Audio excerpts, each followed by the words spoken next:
จื้อที่วิธีใส่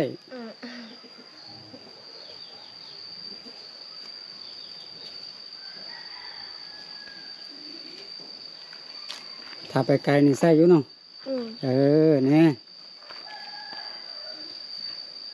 บ่ต้องเอาไปไกลหลายเอามามอหน่อยนึง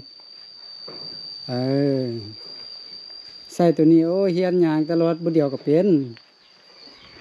น้องบ่ใส่จักเทื่อก็บ่เคย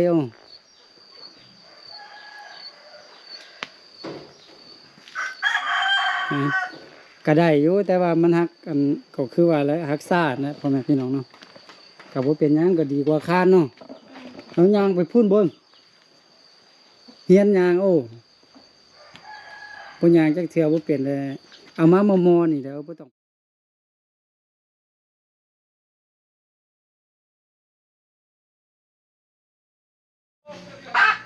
สบายดีเด้อพ่อแม่พี่น้องเนาะยินดีต้อนรับเข้าสู่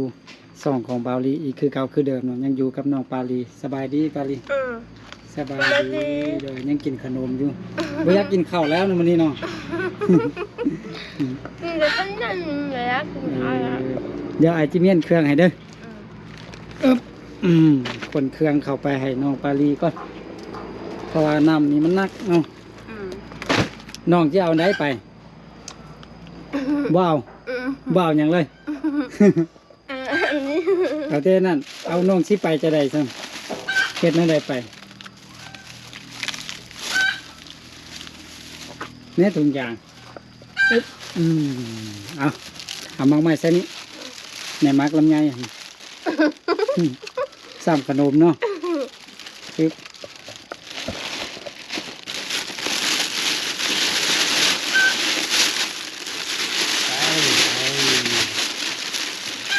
มันเมื่อไรที่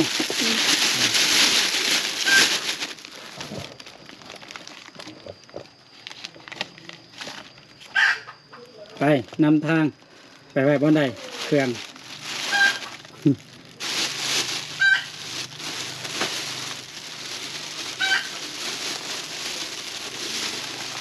โอแพ้ที่แพ้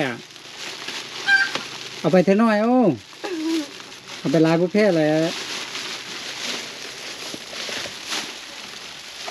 เอาถูกบอกเอาไปเท่าน้อย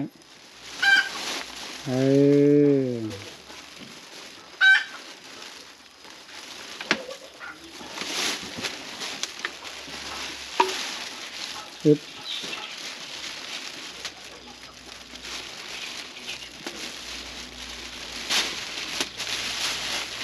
กลุ่มลายมืออยู่เนาะ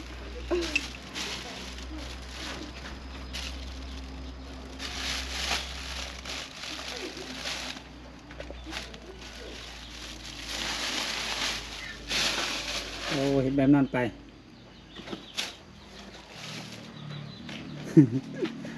เดี๋ยวคานเข้าไปพ่อแม่พี่น้องเดี๋ยว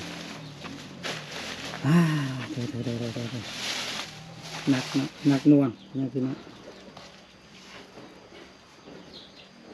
เดี๋ยวคานไปแบบนั้น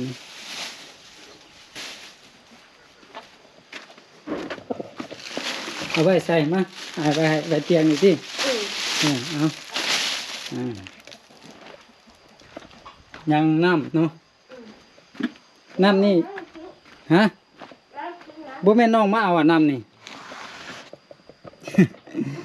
ยกน้องปาลีนะเดี๋ยวที่คนไปให้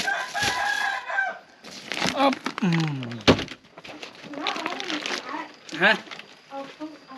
ไปพุ่งไปบนเตียงน้องก่อน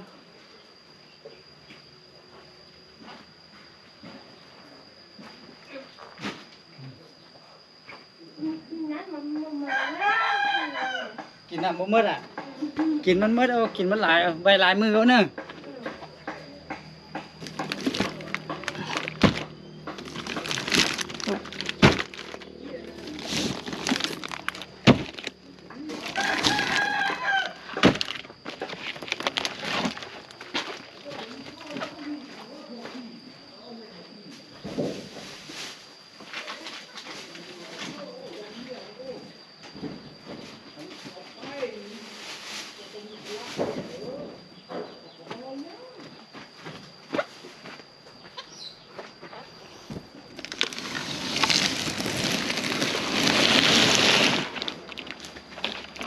อึ๊บโอ้โหนักตึก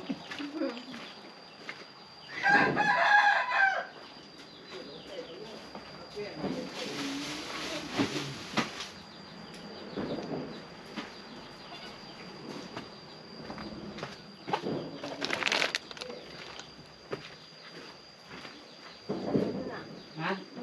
เบิดแล้วยังมาเกี่ยงยังมาเกี่ยงกับใคร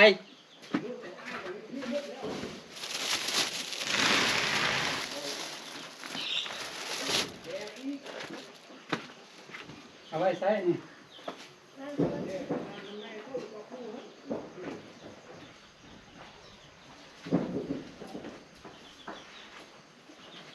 มาเกี่ยงวันนี้เนาะ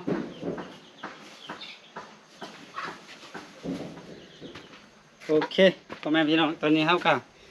ขนเครื่องไปไว้ให้น้องปาลีแล้วเป็นที่เรียบร้อยเนาะนี่ในเรือนของเพิ่นพ่อแม่พี่น้องก็จะประมาณนี้นี่นี่อันนี้มันเตียงนอนน้องติอันนี้บ่นอนหรอกป้ามุ้งขาดแท้ยุงบ่เข้าอ่ะเข้าติเบิ่งนี่ บ่เข้านี่แล้วก็มีน้ำบาลีกับมะปะเป็นบนเตียงเพิ่นเนาะนี่ป้านี่แล้วก็มักไม้นะของที่นี่แล้วก็ใครหันน้องปาลีบอกมะปะอยู่พี่เนาะพอดีบ่นี่เป็นบ่แต่งกินหั่นน่ะน้องปาลีเนาะเนี่ยแต่งกินอยู่นี่แต่งกินนี้เอาก่อนแล้วแต่งกินเอาไว้อยู่บ่แต่งกินแล้วเนาะแล้วก็อันนี้เป็นอาหารที่น้องกินมื้อน่ะปาลีตอนเช้าตอนสายอยู่นี่แล้วเนาะอ๋อนี่มีกับบ่มีเส้นแล้วเนี่ยเนี่ยมีข้าวแล้วก็มีกับมีแต่น้ำเนี่ยคล้ายๆกับคล้ายๆกับกินแล้วมันเหลือนะบ่หมดเนาะแล้วก็ป้าไปให้น้องปาลีกินนี่เนาะงามจังนี่ปาลียากก็กินเพอปาลีอยู่ผู้เดียวอันเด้แม่น่ะปาลีมื้อนี้แทบบ่อยากแล้วเนาะกินขนมเนาะบ่นอนปาลีอันนั้นบ่นอนพ่อแม่แล้วก็น้องเนาะจ่ายหยังปาลีเลือกขนมเอาไว้แน่ใส่ถุงยางไว้เอาไว้กินโอ้แน่อันไม่ค่ำนี่น่ะน้องบ่ได้ใส่แล้วปาลีอันนี้โอ้ผู้ใหญ่ใจบุญเสียแน่ยังดีอยู่เลยแต่ว่าบ่ใส่ซื่อๆนี่แม่นน่ะคือบ่ใส่แต่มันก็ใกล้จะใส่แต่มันก็ใกล้จะใส่ถ้าไปไกลจึงใส่ลองมาใส่เบิ่งดูเป็นบ่นี่พ่อแม่พี่น้องก็คืออันนี้น่ะผู้ใหญ่ใจบุญเพิ่นซื้อให้เนาะตอนเฮาไปพุ่นแหละทางประเทศไทยเนาะเนี่ยยังดีอยู่แต่ว่าฮักบ่ได้ใช้งานซื่อๆเนาะลองมาใส่เบิ่งดู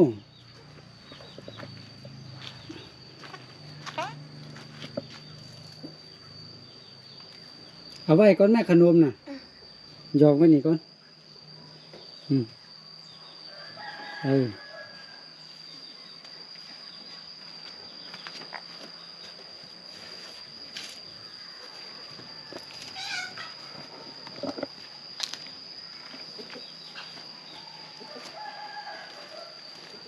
จื้อที่วิธีใส่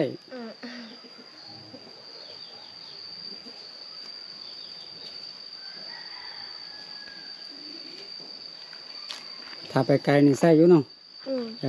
เนี่ยบ่ต้องเอาไปไกลหลายเอามามอหน่อยนึงใส่ตัวนี้โอ้เฮียนยางตลอดบ่เดียวก็เป็นน้องบ่ใส่จักเทื่อก็บ่เคย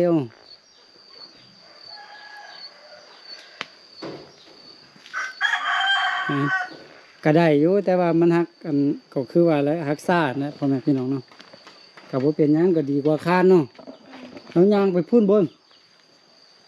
เฮียนยางโอ้บ่ยางจักเทื่อบ่เป็นเลย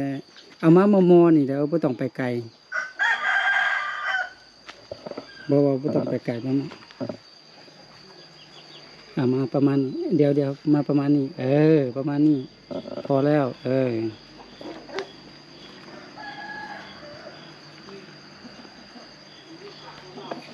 จ็บขาบ่ปาลีเจ็บเข่าบ่บ่เจ็บเนาะอืมเอาไปไกลโพดเท่านั้น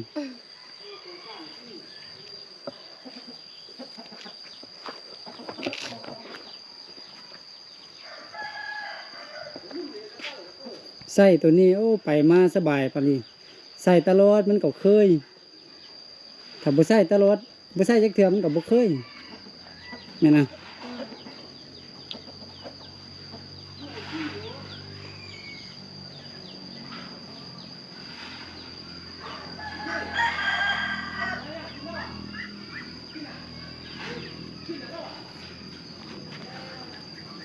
ปลาไปละลาจนเป็นเมียงหมดส่วนหลายน้องก็บ่ได้ไปทางใดเนาะ อยู่แต่เฮือน อยู่แต่เฮือนเนาะ อืม อยู่แต่เฮือนแล้วไปในสถานี อ๋ออยู่แต่เฮือนก็เลยบ่ได้ใส่อันนี้น้องก็เฮียนใส่ตามนี้ไปหลายมือมาน้องใส่ถนัดแล้วก็น้องก็ไปลิ้นอยู่บนไกลก็ได้ก็บ่ได้ค้านไปเฮียนเด้อเฮียนใส่ตัวนี้เด้อเพิ่นซื้อให้แล้วโอ้ยค่อยเด้อค่อย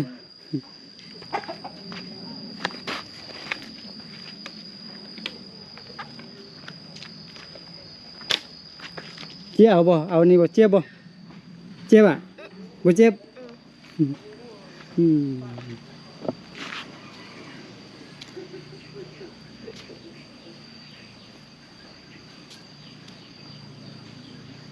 ไปเฮือน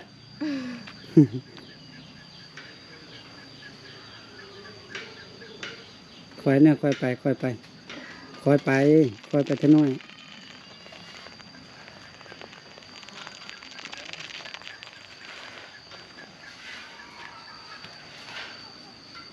เอาไปเท่าน้อยโอ้ไม่อันน่ะเล็กอันน่ะ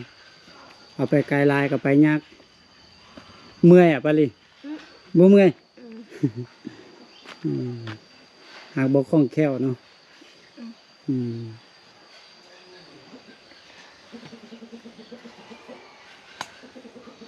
น้องเอาไปไกลพุ่นนี่เล็กแขนบ่มีแฮงพ่อแม่พี่น้องตามเบิ่งแขนบ่มีแฮง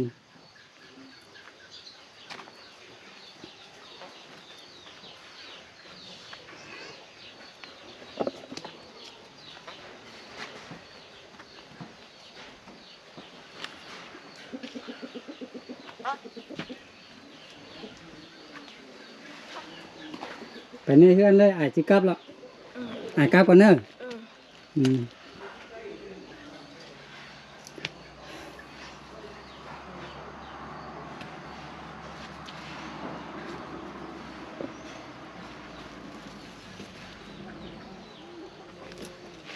เป็นห่วงขนมอยู่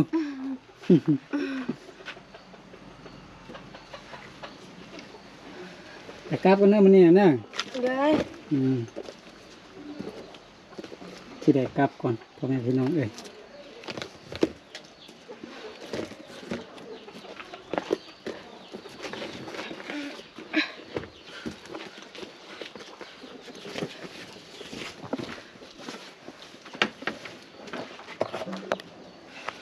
กลับกันบาย โอเคพ่อแม่พี่น้องเนาะบาวลีก็สิได้กลับก่อนพ่อแม่พี่น้องเนาะสำหรับมื้อนี้ก็หลายโมงหลายยามเติบเนาะก็บ่ได้เห็นกันโดนพ่อแม่พี่น้องสำหรับน้องปาลีเนาะมามื้อนี้ก็โอ้โทนยัง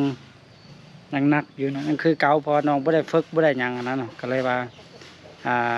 การย่างการหยังอันนั้นก็ยังคือเก่าเลยเนาะแบบเมื่อก่อนเขาเคยเฮ็ดฮาวอยู่นี่เนาะให้น้องเพิ่นฮัดนั่นแต่ก็บ่ได้เดินครับเนาะเพราะว่าเฮาบ่ได้อยู่น้ำเพิ่นก็เลยว่า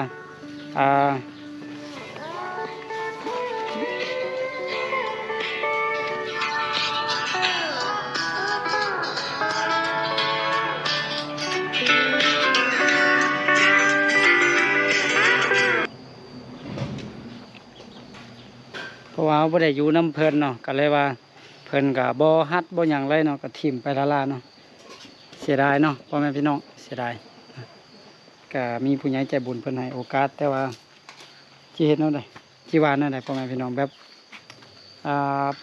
น้องก็แบบบ่ได้ฝึกบ่ได้ซ้อมนะบ่ได้ฮัดเนาะก็เลยว่า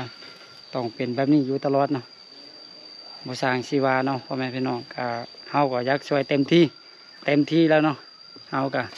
เนาะแนะนำทางนอกกล้องหลังกล้องทางในกล้องเนาะทุกสิ่งทุกอย่างแนะนำไปเมิดเนาะบอกสอนหลายอันหลายแนวนะแต่มันก็ขึ้นกับผู้เกี่ยวเนาะพ่อแม่พี่น้องแบบเฮาบ่ได้อยู่คุมทุกมื้อนะเนาะสิให้มันได้ดังใจคือเบาหลีต้องการมันก็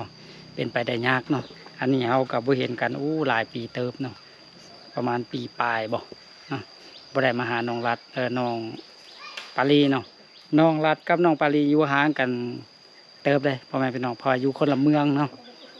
บ่ได้อยู่เมืองเดียวกันนะก็สำหรับคลิปนี้เบาหลีก็ขอขอบคุณกับใจเนาะทุกท่านที่เข้ามาให้กำลังใจเบาหลีเนาะขอให้ทุกท่านที่เข้ามาให้กำลังใจเบาหลีกับน้องปาลีเนาะจงอยู่ดีมีแห้งอยู่ดีมีสุขร่ำรวยสุขภาพร่ำรวยเงินทองเนาะนอนรับกะขอได้เงินหมื่นนอนตื่นกะขอได้เงินแสนแบนมือก็ขอได้เงินล้านเนาะสาธุโอเคสำหรับคลิปนี้เบาหลีก็ขอตัวลาไปก่อนเด้อแล้วพบกันไหมเนาะส่วนว่าจะเป็นคลิปใดและยุใส่ก็อย่าลืมให้กำลังใจกันคือเก่าคือเดิมสำหรับคลิปนี้ขอตัวลาไปก่อนเด้อแล้วพบกันไหมเนาะสบายดี